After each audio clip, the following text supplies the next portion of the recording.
रसिक श्रोते हो, दर्शक हो, बंधूंनो आणि भगिनींनो, मार्मिक संवाद न्यूजच्या माध्यमातून सांपत्तिक व आर्थिक जागृतीसाठी व साक्षरतेसाठी अर्थविषयक मालिकेमध्ये आपण संवाद साधत आहोत. पंढरपूरचे सुप्रसिद्ध उच्च शिक्षित व सर्वंकष ज्ञान असणारे माननीय प्राध्यापक श्री पवन शाह यांच्याशी.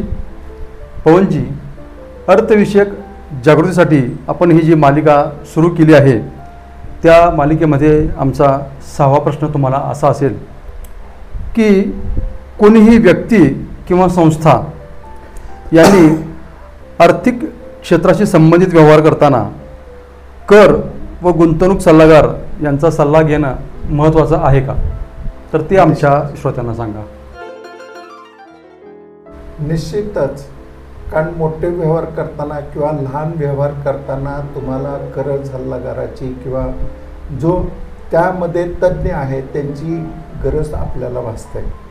छोटे छोटे उदाहरण जर घ्यायचं म्हणलं तर बऱ्याच गोष्टी अशा आहेत व्यवहारामध्ये, जर आपण व्यवहार नीट नाही केला तर त्यामध्ये कॉम्प्लिकेशन निर्माण होतात, कोर्टात केसेस जातात, तहसील ऑफिसमध्ये किंवा ह्याच्यामध्ये सुद्धा जाग्याच्या व्यवहारासंदर्भात बऱ्याचशा गोष्टी होतात केवळ नियोजन नीट न केल्यामुळं.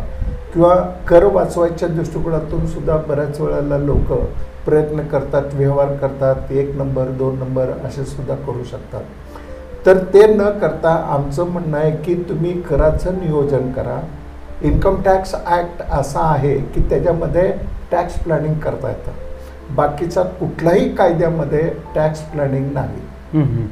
टॅक्स प्लॅनिंग आपल्याला ऑफिशियली व्यवस्थित बचतीचं, सांपत्तिक स्थितीचं, खरेदी विक्रीचे व्यवहार करताना सुद्धा आपल्याला टॅक्स प्लॅनिंग करता येतं. इतर कुठल्या व्यवहारामध्ये तुम्ही जर केला तर त्याचे परिणाम तुम्हालाही पडतात, ज्यांनी केलेले व्यवहार तुमच्याबरोबर त्यालाही भोगावं लागतात.